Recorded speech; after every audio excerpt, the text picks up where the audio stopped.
No final do primeiro ano de pandemia, me aconteceu uma das coisas que o trabalhador brasileiro mais temia naquele período sombrio. Claro que perder um emprego é imensamente menos pior do que perder alguém querido para a Covid, mas também criava uma sensação de impotência. Caramba, e agora? Minha situação ainda era de privilégio. Com carteira assinada, em breve eu receberia o acerto trabalhista dos anos dedicados. E com o futuro incerto, aquela poupancinha seria valiosa. Deixar embaixo do colchão não era uma opção. Então aconteceu comigo uma banalidade da vida atual, mas que para mim foi uma virada de chave em vários aspectos. Minhas pesquisas online para decidir o que fazer com aquelas economias alimentaram um dos mais recentes monstros da internet. Como um monstro que você alimenta, ele cresce e, por seu instinto, se volta contra você. Foi assim que o algoritmo passou a me perseguir. Eu não corria dele, afinal, lá estava eu, online, mantendo várias contas nas redes sociais, Instagram, YouTube, o agonizante Twitter, eu estava lá. E o algoritmo atrás de mim, me dando dicas e mais dicas de onde investir a soma da multa de 40% do FGTS, as férias proporcionais e o meu aviso prévio indenizado. O algoritmo queria o meu dinheiro? Hoje, mais de 4 anos e bastante pesquisa depois, vejo que ele foi só um meio usado pelo mercado financeiro para abocanhá-lo. Diariamente, eu recebia sugestões de vídeos me dizendo que a velha poupança da Caixa Econômica Federal não estava valendo a pena. Esse mote aqui da década de 1970 tinha ficado para as baratas. Houve uma debandada de gente do cofrinho da Caixa. 2020, o ano 1 da pandemia, foi o último com captação líquida positiva da poupança. Desde então, a captação é negativa, atingindo seu ápice de retiradas em 2022. Nas redes, os influencers financeiros e as publicações patrocinadas ali, me cercando. Hoje em dia, não tem por que você guardar dinheiro na poupança. Tem tanto investimento seguro e rentável no mercado, mas tem gente que fala que para ser investidor tem que ter muito dinheiro. Vou te dizer, se você tem R$10, você já pode investir. Eu ainda hoje continuo a receber sugestões de investimentos de todos os lados. No exato momento em que escrevia este roteiro, a B3, que é a sigla da Bolsa de Valores do Brasil, me indicou pelo WhatsApp mais uma modalidade do Tesouro Direto, o título público federal em que pessoas físicas podem fazer aplicações. Percebi que eu recebia uma certa pressão para adquirir produtos. Influenciadores de finanças conversam comigo. Aliás, conversam com milhões de pessoas pelas redes sociais. Eles são os finfluencers. Aqueles que exercem enorme influência nas decisões de investimento por meio das redes sociais para o mercado. É a definição da professora de Direito da Universidade de Santa Clara, do Vale do Silício, Sui Guan. A Ambima, mais uma das várias siglas do mercado financeiro que eu passaria a topar hora e outra, e que significa Associação Brasileira das Entidades dos Mercados Financeiro e de Capitais, tem uma pesquisa periódica para calcular o alcance dos influencers nas redes. Então vamos lá? Bom, a pergunta que as pessoas têm me feito, né? Como é que eu vou investir na prática em 2025? Bom, eu vou explicar aqui a minha estratégia de modo geral e a minha estratégia para esse ano. Você acabou de ouvir o top 1 dos finfluencers no YouTube, de acordo com o relatório da Ambima, o investidor Sardinha.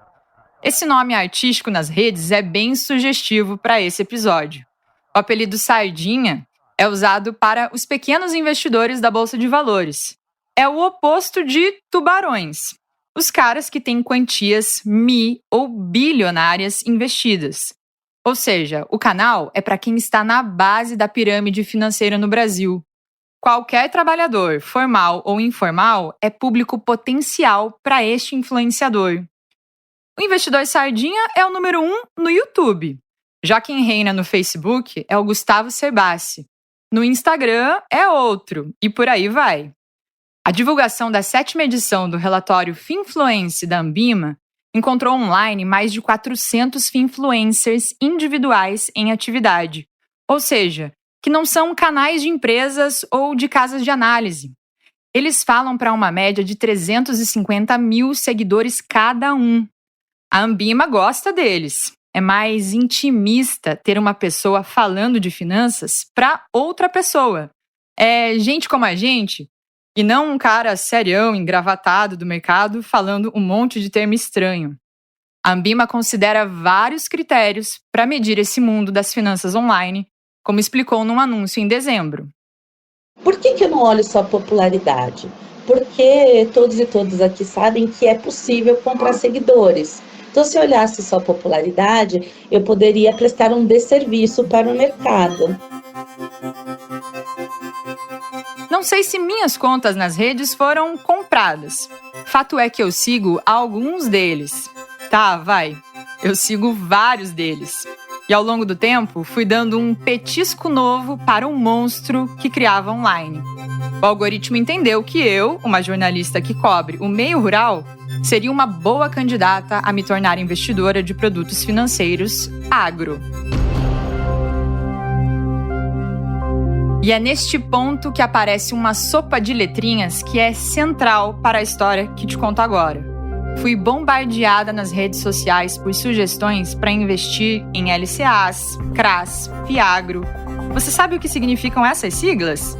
Eu também não sabia. A LCA é a letra de crédito do agronegócio. Os CRAs, os certificados de recebíveis do agronegócio. E o FIAGRO, o Fundo de Investimento nas Cadeias Produtivas Agroindustriais. Todos são instrumentos financeiros criados neste século que formam o pacote de crédito privado para financiar o setor agrícola no Brasil. O petisco agro que lancei foi engolido pelo monstro das redes que me retroalimentava e que me trouxe até você, ouvinte desse episódio. Fiquei com vontade de checar se esse pacote financeiro chegava à floresta amazônica de algum jeito. Será que o trágico combo desmatamento ilegal e conflitos territoriais envolvendo povos da floresta estava ganhando um novo combustível vindo do mercado de capitais? O que eu vou contar hoje é resultado de 2 anos de uma pesquisa de mestrado, uma série de reportagens publicadas por O Joio e o Trigo e 1 ano de bolsa da Rainforest Investigations Network do Pulitzer Center, todas tentativas de entender um pouco mais sobre a relação entre meio ambiente, uso e ocupação da Amazônia e mercado especulativo. A pergunta central que me guiou em todo o trajeto foi: onde esse dinheirão de títulos e fundos do agro vai parar? Eu sou Bruna Bronowski e você está no Prato Cheio, o podcast de O Joio e o Trigo. É preciso pensar no futuro. No sistema capitalista de acumulação, o amanhã está sempre no horizonte, no fim do arco-íris. Chegar ao pote de ouro depende de gestão, endividamento, investimento de hoje. Parece que eu estou falando de uma empresa, né? Até pouco tempo, a lógica de acumulação era coisa de capitalista, de quem possuía os meios de produção, da indústria, do escritório, do grande negócio. O trabalhador, na ponta do sistema, vendia sua mão de obra para o meio de produção apenas para garantir suas necessidades básicas, como ter um teto, comida e comprar aquele objeto de desejo que a propaganda disse que ele precisava. Num sistema de bem-estar social, o Estado cuidaria do futuro. O que no Brasil significa, por exemplo, ter o sistema de saúde universal e gratuito ou a aposentadoria. Mas, dizem alguns autores, fomos todos muito bem-vindos à era neoliberal. Um mundo em que a liberdade do mercado e do indivíduo são valorizados, onde a perspectiva de gerenciamento, crescimento e investimento também é para você, indivíduo. Você, o dono do seu futuro. A pesquisadora Natasha van der Swaan, da Universidade de Leiden, na Holanda, chama isso de financeirização da vida cotidiana.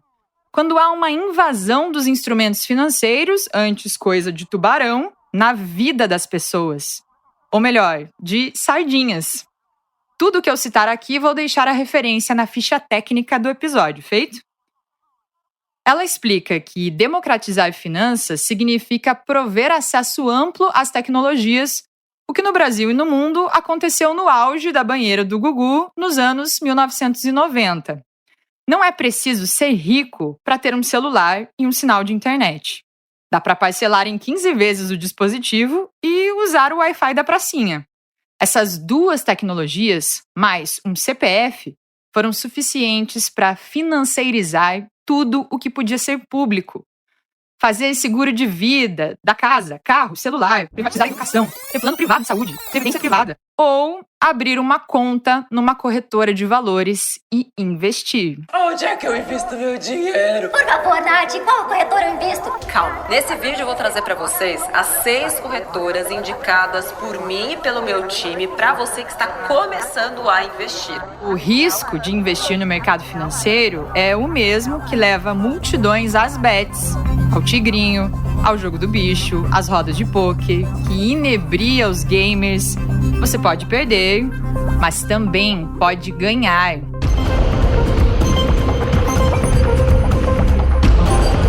Os produtores, se eles tivessem mais financiamento, certamente produziriam mais, né? Seria mais riqueza para o Brasil, porque boa parte disso é exportado, né? A gente traz dólares para o Brasil, então o produtor ele quer ter mais financiamento e para os investidores é uma oportunidade. Então o Fiagro, eu acho que junta a fome com a vontade de comer, você concorda? Você matou, Paulo. É bom dizer que o risco é uma característica central do Fiagro, aquele fundo de investimentos do agro que foi criado por lei federal em 2021.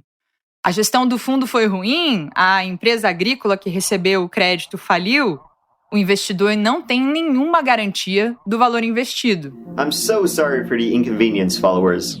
Ao mesmo tempo em que eu pesquisava o Fiagro, jornalistas do Joio e o Trigo estavam frenéticos tentando entender a virada do mercado financeiro para o agro e o que isso tinha a ver com a destruição do Cerrado, já que vários títulos e fundos estavam financiando a expansão da cana-de-açúcar, milho e soja nessa porção do país.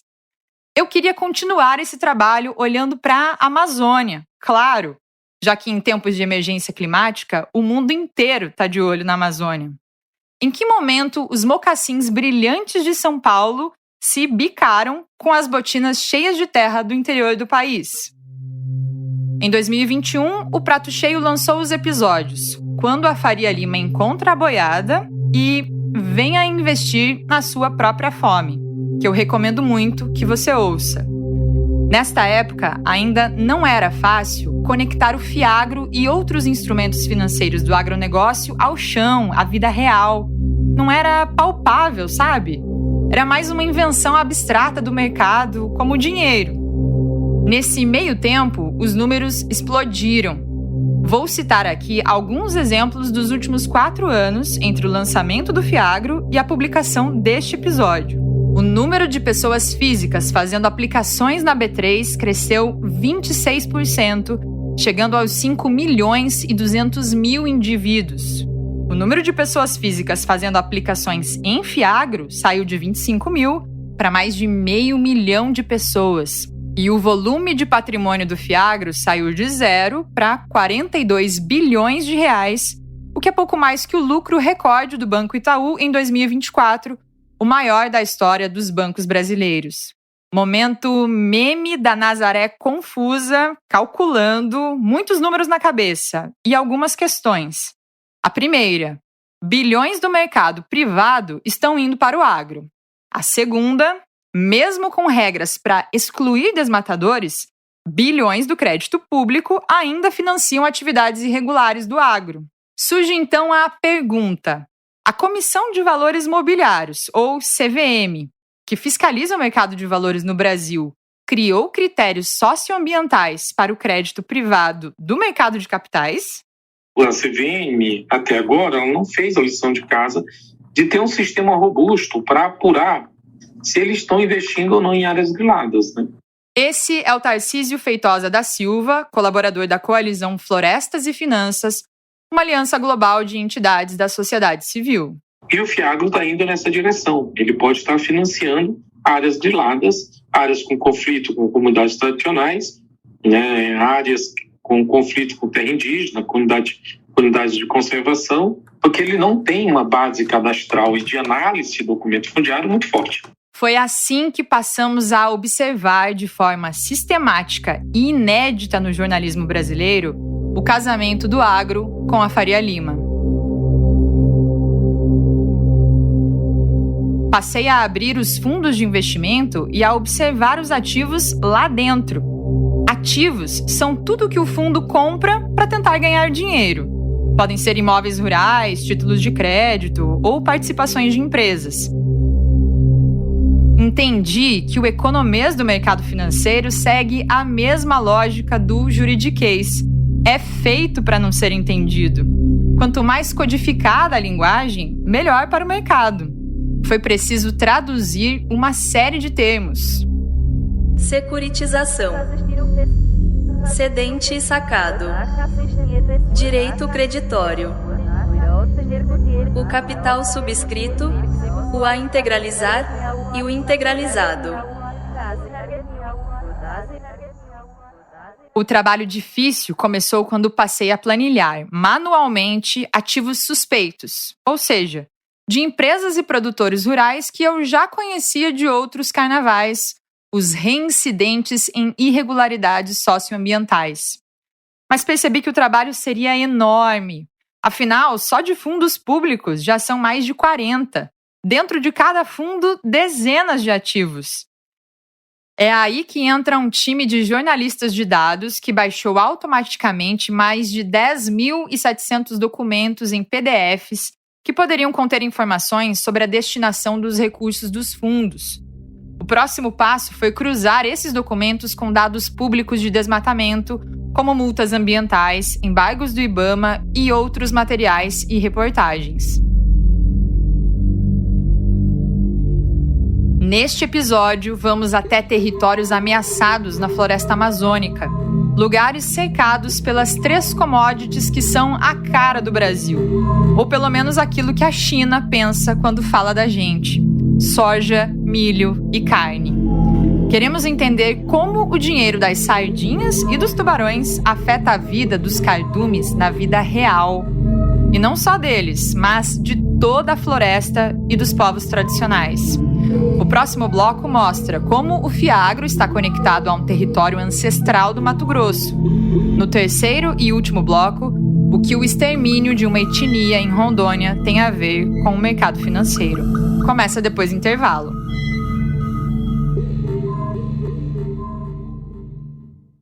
Fazer um episódio como esse demanda tempo, energia e dinheiro. E uma parte importante dos nossos recursos conta com a contribuição dos ouvintes. Seja parte da nossa comunidade, apoie as novas produções e tenha acesso a conteúdos e brindes exclusivos. Conheça o Sementeira, nosso programa de apoiadores regulares.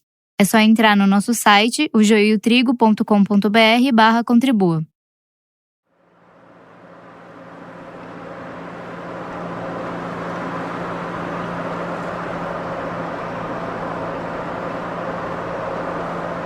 Viajando pelas estradas do noroeste do Mato Grosso, a paisagem se alternava entre bois pastando e frigoríficos.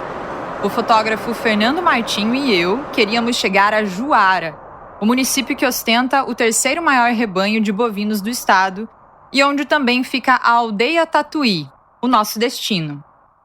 Chegamos lá no auge da concentração de frutose nas mangueiras.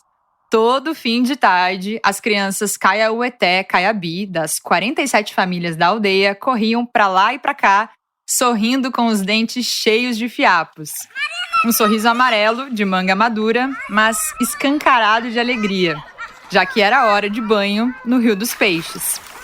Por esse mesmo rio, os avós dessas crianças desceram da sua terra ancestral, fugidos da Operação Caiabi, liderada pelos irmãos Vilas Boas, que fizeram o lobby com Jânio Quadros para a criação do Parque do Xingu, no Mato Grosso. A ideia era concentrar diferentes povos indígenas em uma mesma área para evitar que fossem dizimados pelo avanço da ocupação exploratória da Amazônia. Muruai Caiabi, uma liderança jovem da aldeia Tatuí, descreve que a operação ocorreu contra a vontade dos indígenas na década de 1960. Fui levado à força. Meu pai a minha mãe, minha irmã, o meu irmão que nasceu lá no Batelão, foi de a pé, andando, né? E queria fugir também para não ir para o Xingu, mas eles foram levados à força, né? Até no aeroporto. A aldeia onde as crianças brincam é um dos refúgios indígenas dos que resistiram à ida forçada ao Xingu. Elas são a terceira geração dos Caiabi que fugiram da terra indígena Batelão, o território-chave dessa história. Dona Lourdes, é Lourdes Caiabi. É? Quantos anos a senhora tem? Eu tenho 74 anos. 74. A senhora é nascida onde? Eu nasci lá mesmo. Lá no Batelão. É lá que naquele lá, aquele única coisa de riqueza que nós temos é aquele lá. O barro de fazer panela. É um barro que só tem lá. Aqui não tem barro daquele. Aqui não. Só lá. Aqui não tem, é difícil de encontrar. Final da minha mãe sabia fazer, até eu aprendi com ela. Por isso que eu estou falando, tem que lutar, que eu quero, enquanto que eu estou viva, eu quero ver o barro lá. A risonha Dona Lourdes conta que os Caiabi são ceramistas. Nas panelas de barro cozinham espécies de peixe, cada vez mais raras onde vivem. Lá tem muito peixe. Lá tem muito peixe cascudo. Aqui não, eu quero comer peixe, não tem. Quero comer uma panela de cascudo cozido, não tem. Eu espero que saia, né? Se der certo, aí se sair, aí tem que fazer uma festa bem grande. Se sair, a demarcação. É isso o que o povo Caiabi espera comemorar um dia para voltar ao Batelão, 150 quilômetros rio acima. A palavra batelão significa embarcação de madeira ou barco movido a remo. O tronco do jatobá era o mais utilizado por eles para produzir as canoas. Seu Canísio Puacá, hoje com 74 anos e na cadeira de rodas, tentou voltar ao Batelão nos anos 2000, não conseguiu. Por isso que eles falaram para mim, não vou tirar madeira e vai ficar só um mato para vocês, mato baixo.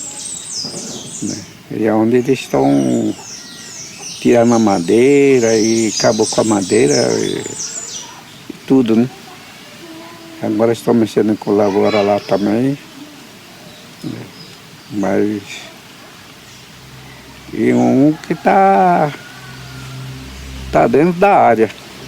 O medo é grande de que, quando for possível voltar ao território Batelão, não mais encontrem a floresta farta que deixaram e que provia o necessário para a reprodução da sua cultura.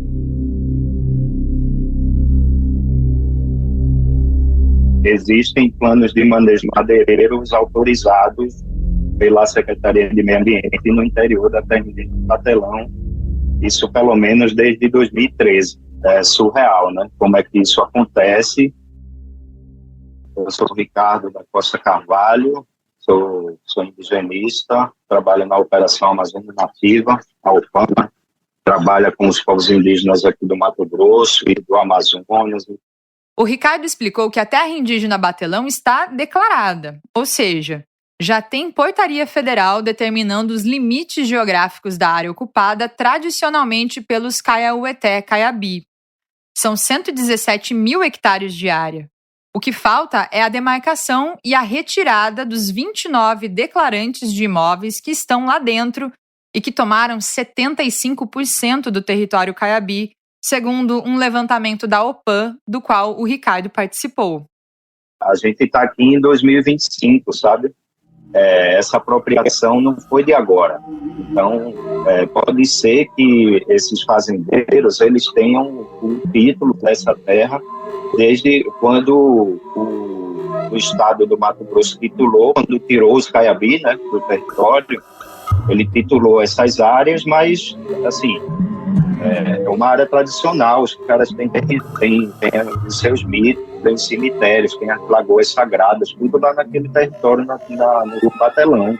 Esses títulos, assim, eles provavelmente têm vícios de origem, sabe? E é assim que começa a grilagem de terra pública no Brasil, né? Enquanto os Caiabi esperam a demarcação definitiva, a área do Batelão está sendo engolida por atividades comerciais, nesta ordem aqui, uma substituindo a outra ao longo do tempo. Exploração de madeira, pastagem para o gado e áreas de plantio, soja, milho e algodão. E esse caso típico brasileiro de apropriação territorial, expulsão de comunidades e grilagem, o que ele tem a ver com o mercado financeiro? Antes de te contar exatamente a conexão entre a Faria Lima e este território indígena no Mato Grosso, onde os próprios donos não conseguem lá viver, deixa eu te narrar o que fizemos logo depois de deixar os Caiabi. Não voltamos para casa, não. Eu tinha sido desaconselhada a ir até o Batelão. Antes da viagem, conversei com várias pessoas e organizações sobre o lugar e a dica foi a mesma: cuidado. Me contaram haver um histórico de ameaças contra estranhos na área que foi tomada por madeireiros e fazendeiros. Mesmo assim, com vários cuidados de segurança, fomos até lá. Entramos pelo Rio dos Peixes, no lado oeste, e saímos pela Fazenda São Jorge, na ponta oposta, no lado leste. Há estradas de chão em ótimo estado para trafegar que cortam a terra indígena de uma ponta à outra. Dos dois lados do trajeto, fazendas a perder de vista, algumas áreas de floresta.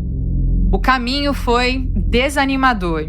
Muitas placas de manejo florestal autorizado, muitas áreas desmatadas, muita lavoura. Chegando à área da Fazenda São Jorge, máquinas de plantio preparavam o solo. Vimos um hangar abrigando aviões de pulverização aérea, silos para armazenamento de grãos, centenas de fardos de algodão, caminhões entrando e saindo.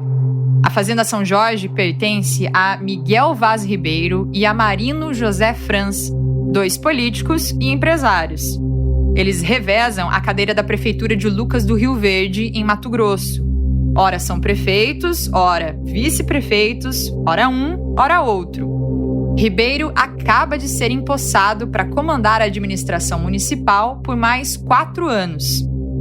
Eles também são sócios da Fiagril, uma revendedora de insumos agrícolas, exportadora de grãos e produtora de etanol, e da produtora de biocombustíveis FS, sigla para Fueling Sustainability, que em português é algo como alimentando a sustentabilidade.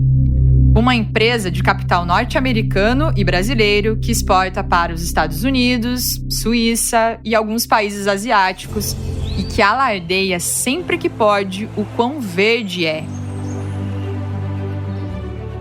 Ajudar a tornar o planeta cada vez mais sustentável tem sido um dos principais objetivos das grandes indústrias que trabalham para termos um mundo melhor e net zero de carbono.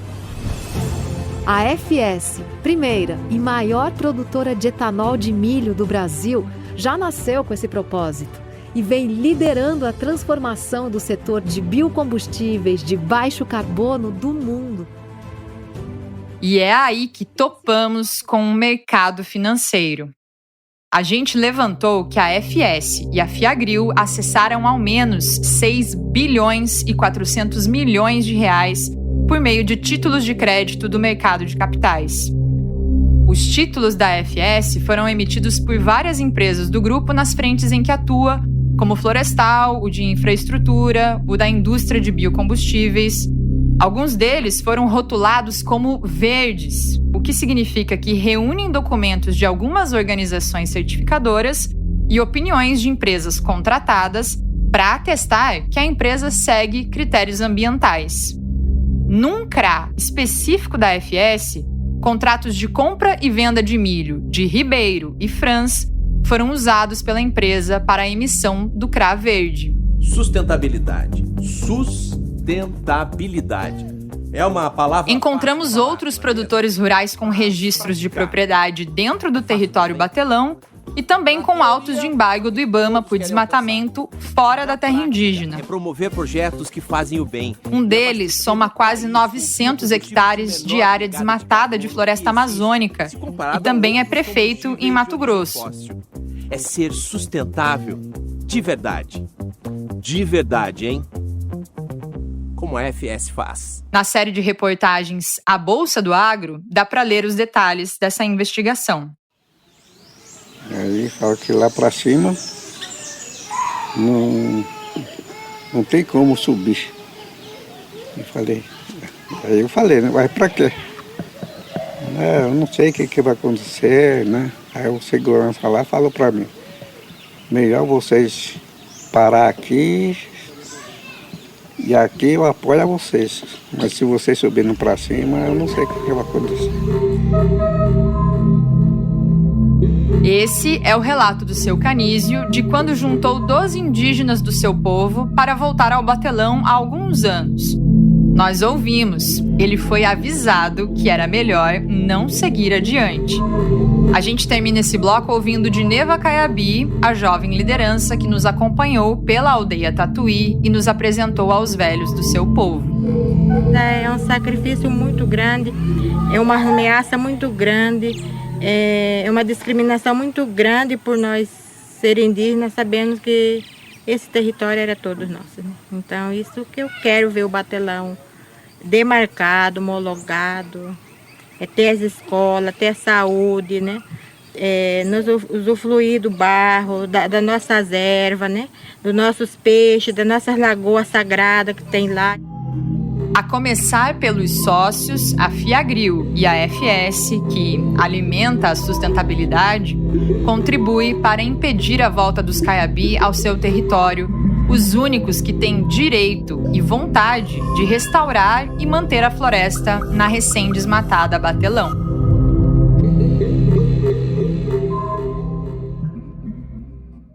O joio e o prato cheio são mantidos com o apoio de organizações da sociedade que atuam na promoção da alimentação adequada e saudável. Oak Foundation, Fundação Ford, Vital Strategies, ACT Promoção da Saúde, Instituto Ibirapitanga, Instituto Clima e Sociedade e Fundação Irish Ball são apoiadores regulares dos nossos projetos.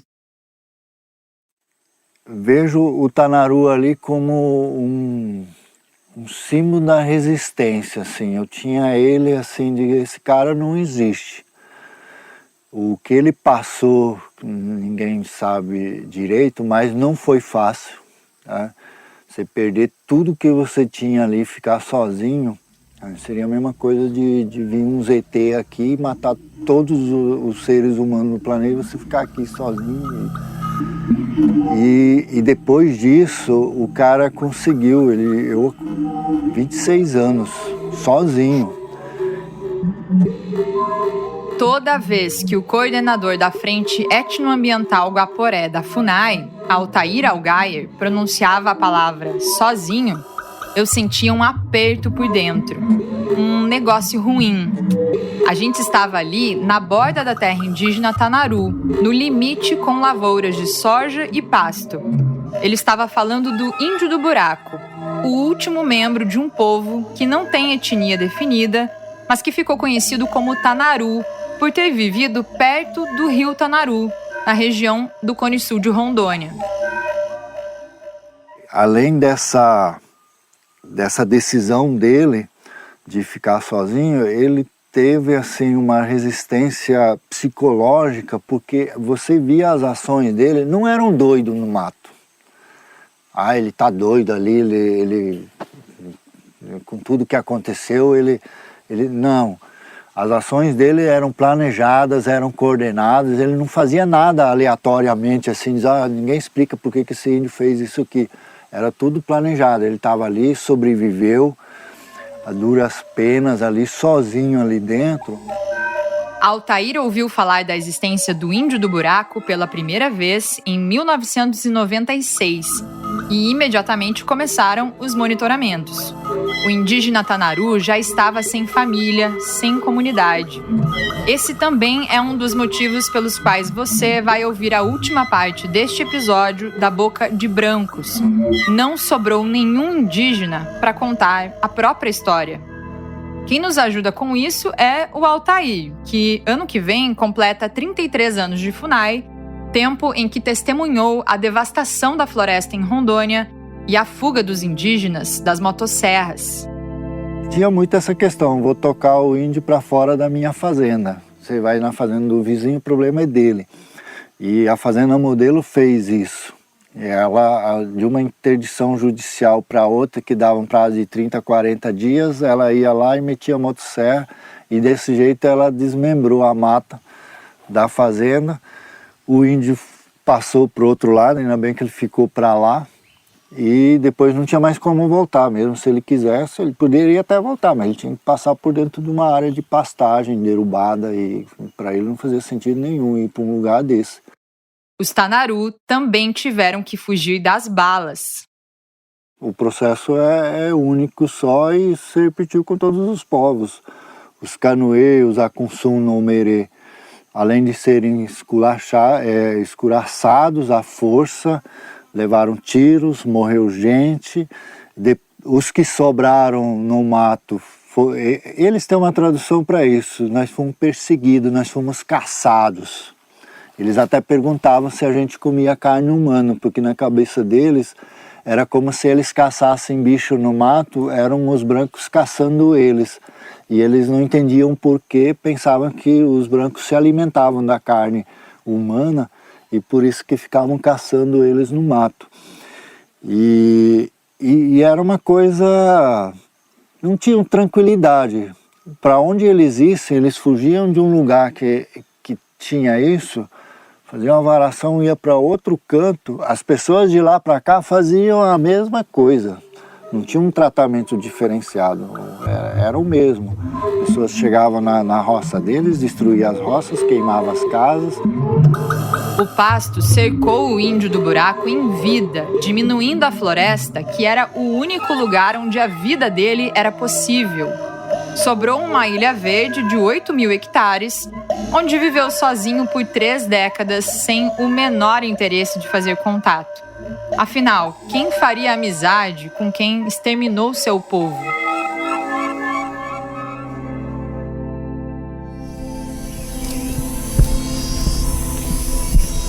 Ele cultivava batata doce, cará, banana, mandioca, amendoim, pimenta, urucum, nas roças que mantinha do lado de fora das mais de 50 malocas que construiu. Do lado de dentro, sempre cavou um buraco, grande o suficiente para caber um adulto dentro, um provável costume do povo do qual descendia.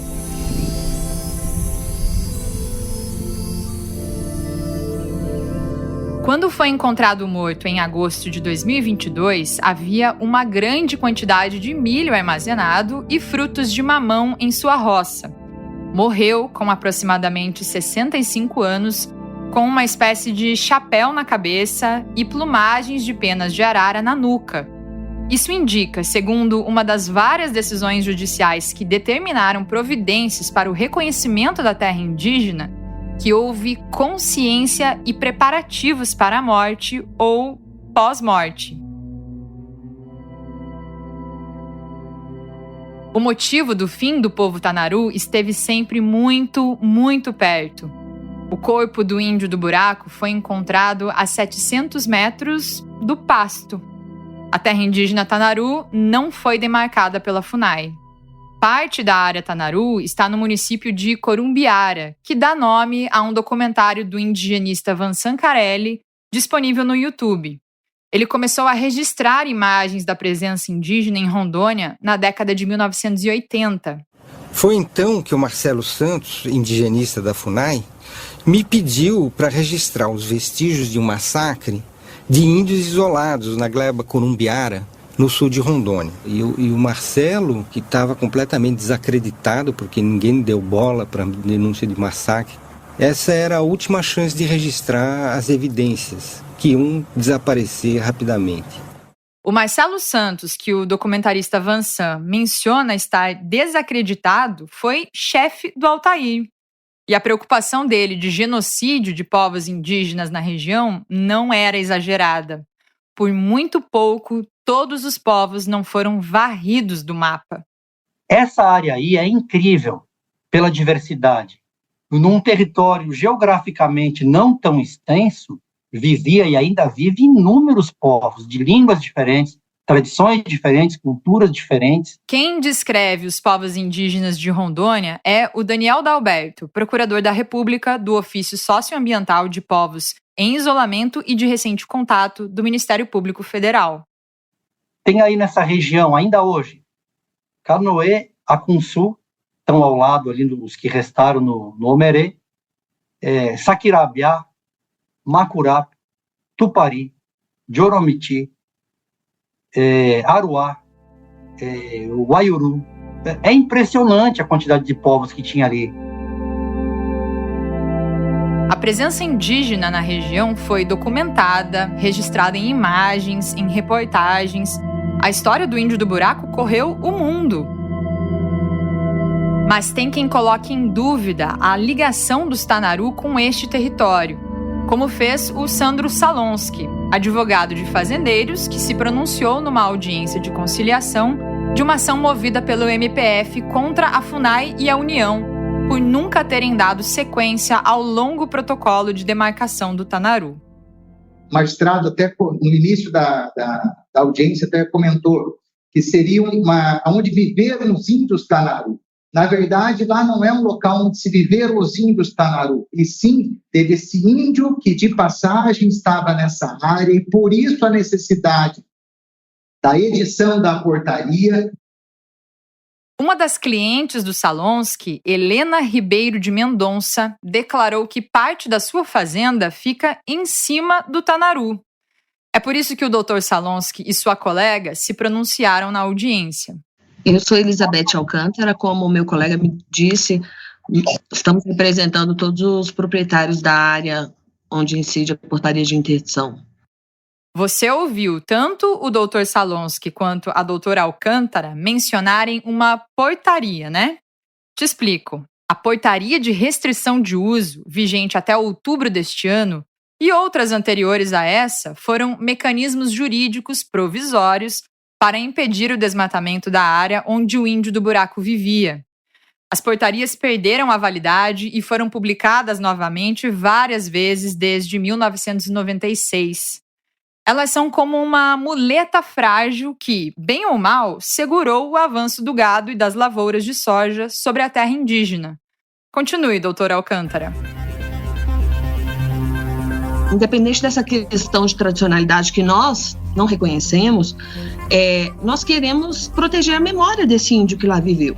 E por isso nós temos uma proposta. Segura essa proposta aí, advogados, porque eu preciso convidar o ouvinte para deixar Rondônia por uns minutos e viajar comigo até São Paulo. Vai ser rápido. Aqui em São Paulo está a maior parte dos escritórios de emissão de títulos do agronegócio. Várias gestoras de Fiagro também mantêm a sede aqui. Vou te dar uma informação nova, mas logo tudo vai fazer sentido. Desde 2019, a Minerva Foods, que é a segunda maior processadora de carnes do Brasil, emitiu títulos no mercado de capitais que lhe renderam quase 11 bilhões de reais, o equivalente ao total dos recursos enviados pelo MEC para estados e municípios investirem na educação pública em todo o ano de 2025.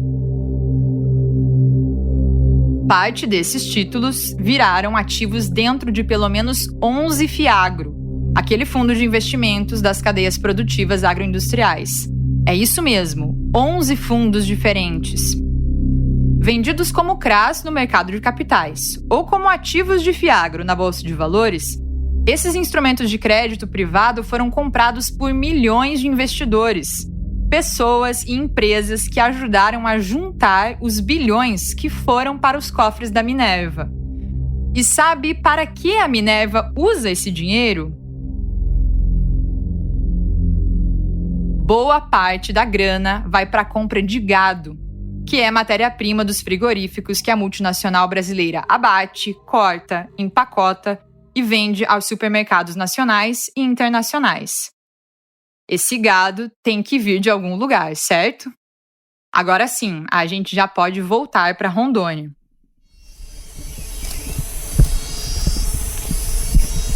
Quando fomos até a borda leste da terra indígena Tanaru, estávamos procurando uma área embargada pelo IBAMA, registrada em nome do espólio de Norberto Ribeiro de Mendonça Neto, pecuarista que morreu em 2016, réu em vários processos por desmatamento e que deixou as terras de herança para 3 filhos. Os 3 são representados pelos advogados que a gente ouviu mais cedo na audiência de conciliação. Na justiça, eles reclamam por partes do território Tanaru. Um dos filhos costuma assinar a documentação de tráfego de animais criados nas fazendas do espólio do pai. Os animais saem da Fazenda União, que pertence a Helena Ribeiro de Mendonça, e seguem para outras 2 propriedades da família ali perto. Dessas fazendas, o gado vai para frigoríficos da região, incluindo os da Minerva.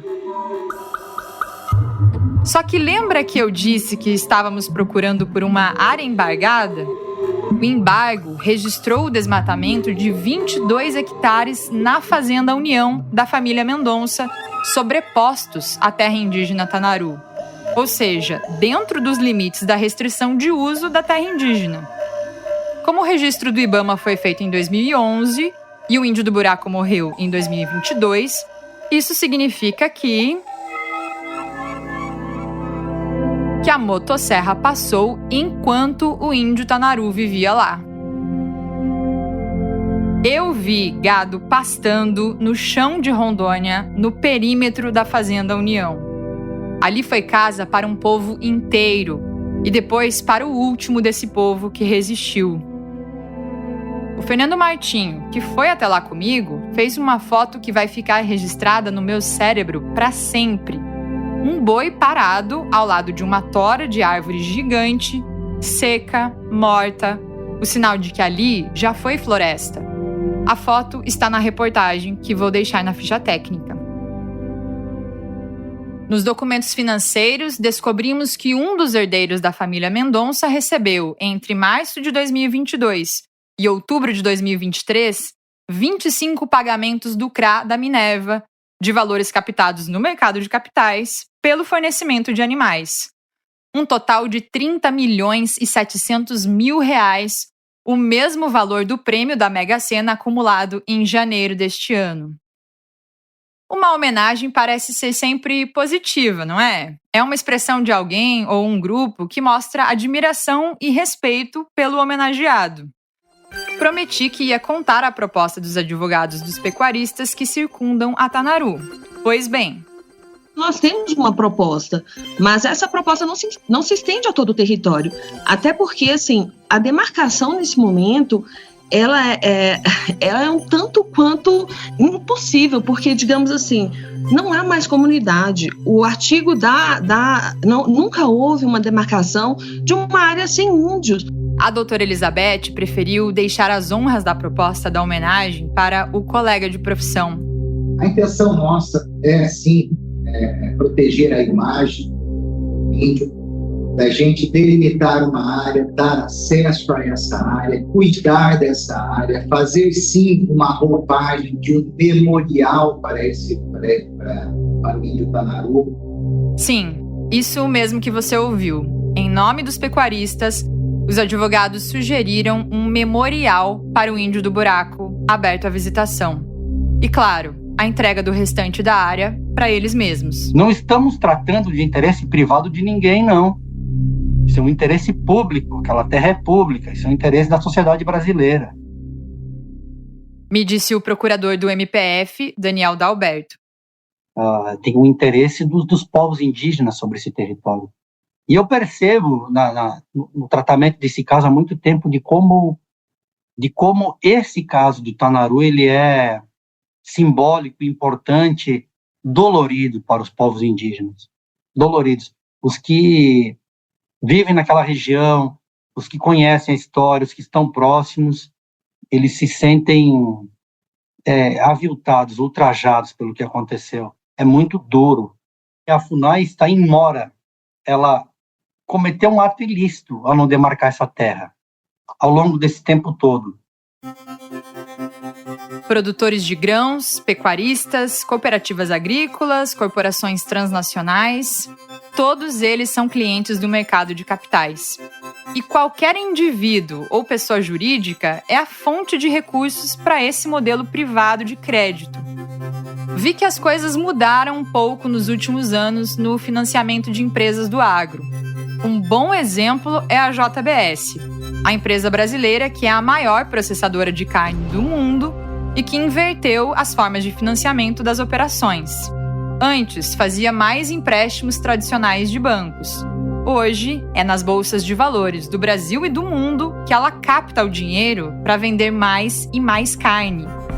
O impacto disso, ao contrário dos bancos e do governo brasileiro, que criaram mecanismos de filtragem para excluir desmatadores e invasores de terra do acesso ao crédito, o mercado de capitais está aberto para todos os clientes. Alguns deles a gente conheceu nesse episódio. Ainda não há critérios socioambientais e fiscalização séria no Brasil para evitar que casos de violação de direitos como estes aconteçam, financiados pelo dinheiro de investidores cada vez mais ávidos por dividendos próprios neste dito mundo da liberdade individual.